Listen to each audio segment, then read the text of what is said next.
ऋषिका माया से अलग हो उसकी आंखों में देखते हुए बोली, अपना और बेबी का ख्याल रखना।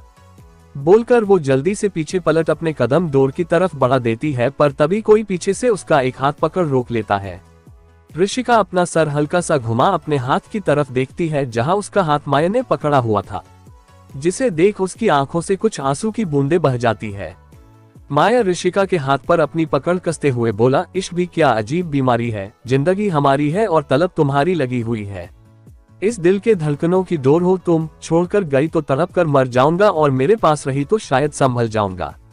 इजहार करना नहीं आता मुझे पर इन आंखों को तेरी आदत सी हो गई है, इन होंठों को तुम्हारी इबादत सी हो गई है।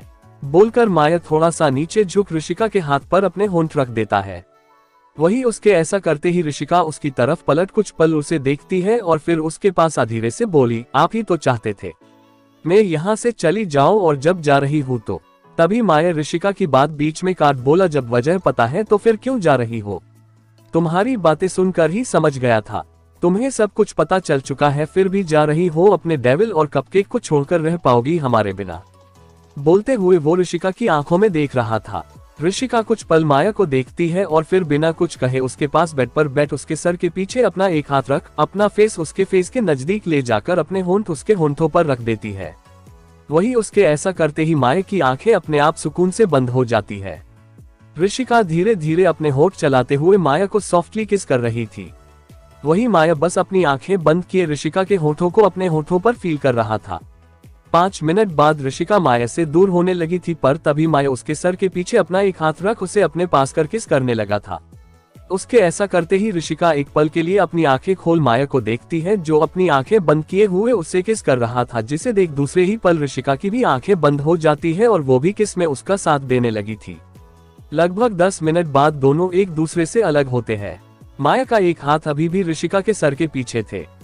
माया ऋषिका के सर से अपना सर जोड़ उसकी आंखों में देखते हुए बोला, I love you so much little girl and thank you मेरी लाइफ में आने के लिए और मुझे मेरी लाइफ का मोस्ट प्रेशियस गिफ्ट देने के लिए।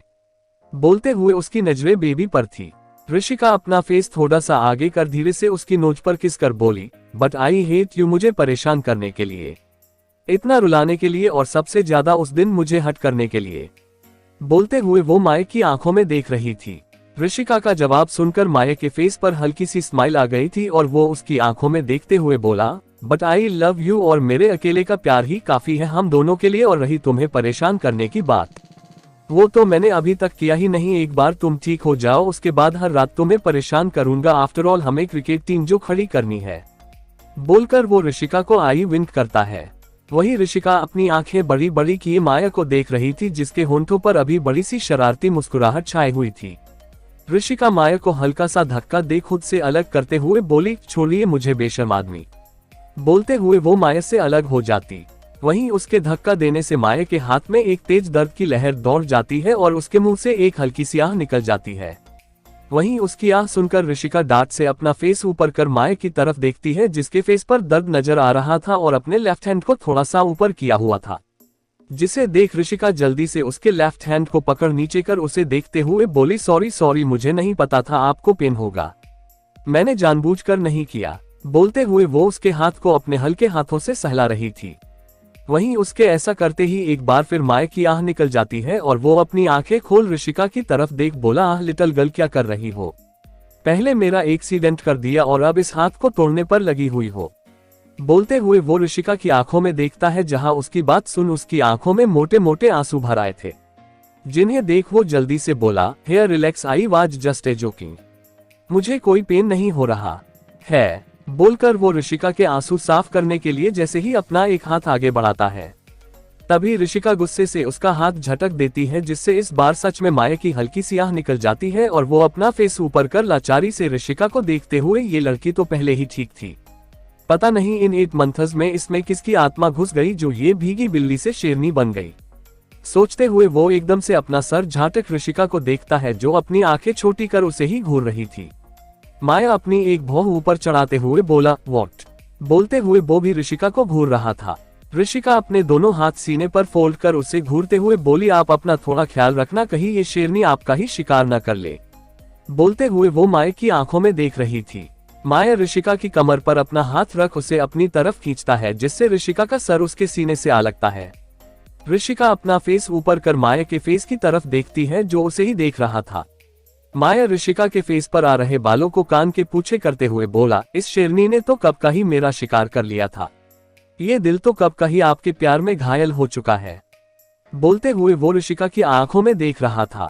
ऋषिका कुछ पल उसे देखती है और फिर दूसरे ही पल उसके सीने से लग जाती है और अपने दोनों हाथ उसकी कमर पर लपेट लेती है। माया अपना एक हाथ उसकी कमर पर रख और दूसरा उसके बालों पर रख सहलाते हुए, बस एक बार माही मिल जाए, उसके बाद हमें कोई अलग नहीं कर सकता, फिर ना कोई मजबूरी होगी और नहीं कोई नताशा जो हमें जुदा कर सके। सोचते हुए वो एक टक ऊपर सीलिंग को देख रहा था। वहीं ऋषिका अपनी आंखें बंद किए उसके सीने से लगी हुई थी। वहीं दूसरी तरफ एक विला जिसके चारों तरफ गन शॉट की आवाज गूंज रही थी। वहीं दो आदमी अपने हाथों में गन लिए सामने खड़े बॉडीगार्ड्स को शूट करते हुए आगे बढ़ रहे थे। तभी वहां किसी की आवाज आती है, रोनित डाउन। रोनित जल्दी से नीचे झुक जाता है और उसके पीछे खड़ा अर्थ सामने वाले बॉडीगार्ड के फहेड पर शूट कर देता है। रोनित खड़ा हो अर्थ की तरफ देख बोला, थैंक यू सर। बोलकर वो फिर से उन गाइस को शूट करने लगा था। लगभग 10 मिनट बाद सारे बॉडीगार्ड्स जमीन पर गिरे हुए थे। अर्थ विला के मेन डोर के पास जा एक जोर की किक डोर पर मारता है, जिससे डोर धड़ाम की आवाज के साथ खुल जाता है। अर्थ और रोनित विला के अंदर आ सामने देखते हैं, जहां नताशा अपने हाथ में गन पकड़े उनकी तरफ पॉइंट किए हुए खड़ी थी। नताशा अर्थ को देखते हुए बोली, आगे मत बढ़ना अर्थ खुराना, वरना मार दिए जाओगे। अर्थ आगे बढ़ते हुए बोला, मौत तेरे दरवाजे पर खड़ी है मिस नताशा रहेजा, और तुम अर्थ खुराना को धमकी दे रही हो। इतना टाइम नहीं है मेरे पास जो मैं तुम्हारी बकवास सुन सकूं। मेरी जान मेरा इंतजार कर रही है। बोलते हुए उसके कदम नताशा की तरफ बढ़ रहे थे। नताशा गन पर पकड़ कसते हुए सामने अर्थ की तरफ शूट कर देती है, पर उससे पहले ही अर्थ और रोनित दोनों अलग अलग पिलर के पीछे छुप जाते हैं। नताशा लगातार शूट करते हुए अर्थ की तरफ बढ़ रही थी। थोड़ी देर बाद उसके गन को सारी बुलेट्स खत्म हो जाती है। अर्थ पिलर के पीछे से निकल नताशा की तरफ गन पॉइंट कर बोला, नाउ माय टर्न। नताशा लाल आंखों से अर्थ की तरफ देखते हुए बोली, गलत कर रहे हो अर्थ खुराना, बहुत पछताओगे, मैं तुम्हें जिंदा नहीं छोड़ूंगी। अर्थ तिरछी स्माइल करते हुए बोला, खुद के पैर कब्र में है और अर्थ खुराना को धमकी दे रही ही मिस नताशा रहेजा।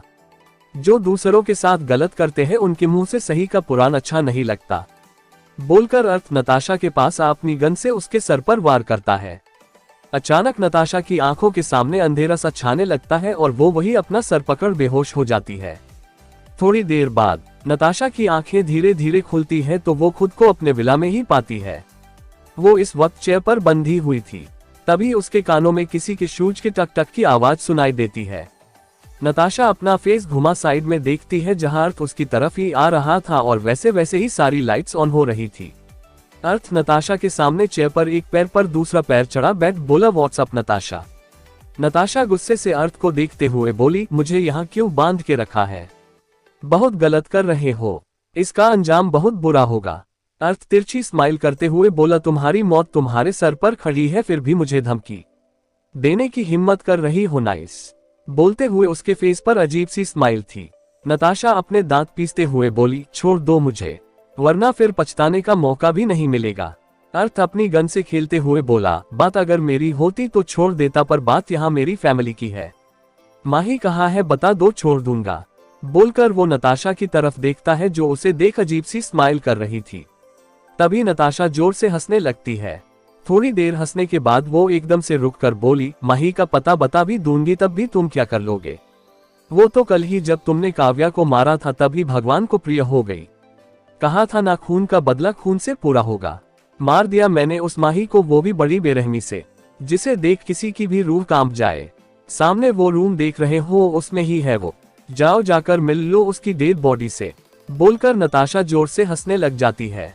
नताशा की बात सुनकर अर्थ की आंखें एकदम लाल हो गई थी।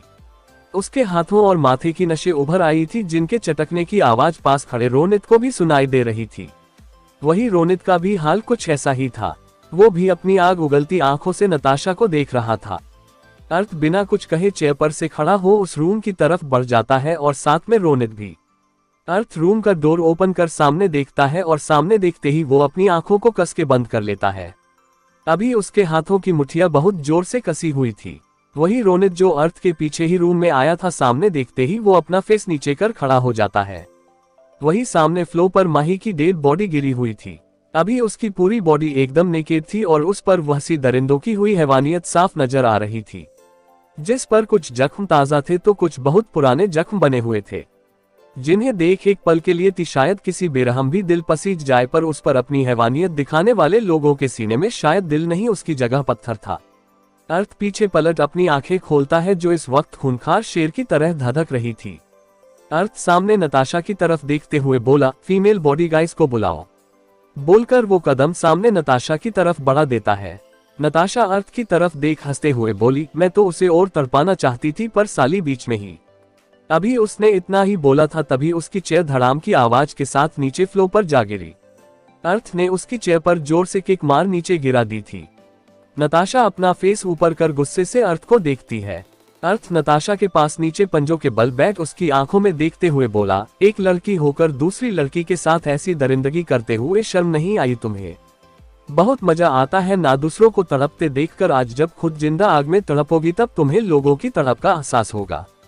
बोलकर अर्थ अपना सर टेंडा कर सर्द नजरों से रोनित को देख बोला, इसकी चिता की तैयारी करो। अर्थ की बात सुनकर नताशा के फेस पर डर की लकीरें आ जाती है और वो अपनी नजरें चारों तरफ घुमाकर देखती है, जहां अर्थ के बॉडीगार्ड्स विला के चारों तरफ पेट्रोल डाल रहे थे।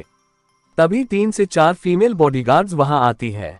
रोनित उन गाइस की तरफ देख माही के रूम की तरफ इशारा करता है, जिसके बाद वे बॉडीगार्ड्स माही के रूम में जा उसे व्हाइट कपड़े में कवर कर बाहर ले आती है। अर्थ एक नजर नताशा के डरे हुए चेहरे को देखकर खड़ा हो अपने कदम बाहर की तरफ बढ़ा देता है। वहीं नताशा जोर से चिल्लाते हुए बार बार उसे छोड़ देना का बोला रही थी। रोनित वहां से किचन में जाकर सिलेंडर का रेगुलेटर ओपन कर विला से बाहर आ जाता है। अर्थ और रोनित बाहर अपनी कार के पास आकर विला की तरफ देखते हैं और देखते ही देखते बूम की आवाज के साथ पूरे विला में आग की लपटें फैल जाती है और उसमें से नताशा की दर्द भरी चीखें आग की लपटों की आवाज के साथ सुनाई दे रही थी, जिन्हें सुन अर्थ अपनी आंखें बंद कर लेता है। नताशा की चीखें उसके दिल को सुकून दे रही थी। दूसरी तरफ इंडिया में आरवी ने रेड कलर की नेट वाली साड़ी पहनी हुई थी, कानों में गोल्डन कलर के बड़े बड़े झुमके, हाथों में रेड कलर की चूड़ियां, माथे पर छोटी सी बिंदी, मांग में सिंदूर, गले में मंगलसूत्र और खुले बालों में वो बेहद खूबसूरत लग रही थी। आरवी इस वक्त पूजा में बैठी हुई थी। वही बेबी उसकी गोद में सोया हुआ अपनी काली आंखों से अपनी मम्मा को देख रहा था। वही उसके पास में सारी खुराना फैमिली बैठी हुई थी। आरवी बेबी की तरफ देख धीरे से बोली, बेबी आप अपने डैड से नाराज मत होना, उन्हें शायद कुछ जरूरी काम होगा तभी वो हम दोनों को छोड़कर चले गए और शायद इसलिए ही वो इतने खास दिन पर हमारे साथ नहीं है। बोलते हुए उसका गला रूंच गया था। आरवी भले ही बोल बेबी से रही थी, पर वो ये बात खुद के दिल को समझा रही थी, जो वहां बैठे सभी घर वाले भी महसूस कर रहे थे। मानवी जी करण की तरफ देख बोली, करण अर्थ कहाँ है? आज उसके बेटे का नामकरण है और वो ही यहाँ मौजूद नहीं है। ऐसा भी क्या जरूरी काम था जो उसे इन दोनों को छोड़कर जाना पड़ा? आरवी कुछ बोल नहीं रही, इसका मतलब ये नहीं कि वो हट नहीं हो रही। हम सबको पता है वो अंदर से कितनी सेंसिटिव है। बोलते हुए उनकी आंखें नम हो गई थी। करण अपना सर झुका धीरे से बोला, मॉम भाई आते ही होंगे, उन्होंने प्रॉमिस किया था वो अपने सिली बॉय के नामकरण तक आ जाएंगे। राघवेंद्र जी करण की तरफ देख गुस्से से बोले, तो फिर कहाँ है वो? अभी तक आया क्यों नहीं? अभी करण कुछ बोलता तभी पंडित जी की आवाज सबको सुनाई देती है, इस चावल के थाल पर बच्चे का नाम लिख दीजिए। बोलते हुए वो चावल का थाल आरवी की तरफ कर देते हैं। आरवी अपनी आंखें बंद चावल के थाल पर बेबी का नाम लिखती है। आंखें बंद करते ही उसकी आंखों के सामने अर्थ के साथ बिताए हर पल सामने आने लगे थे, जिन्हें याद कर उसके होंठों पर छोटी सी स्माइल आ जाती है और वो धीरे से मन में बोली, आई लव यू मॉन्स्टर, कहाँ है आप? प्लीज आ जाए। अगर आज आप यहाँ नहीं आए तो सच में मैं आपसे बहुत गुस्सा हो जाऊंगी और फिर कभी आपसे बात नहीं करूंगी। प्लीज आ जाए। बोलकर वो अपनी आंखें खोल चावल के थाल की तरफ देखती है जहां अथर्व नाम लिखा हुआ था, जिसे देख उसकी आंखों से कुछ आंसू की बूंदें बह जाती है। आप लोग वीडियो तो देखते हो पर चैनल को सब्सक्राइब नहीं करते, तो प्लीज यार मेरे इस चैनल को सपोर्ट करे, सब्सक्राइब करे और वीडियो को लाइक शेयर और कमेंट जरूर करे।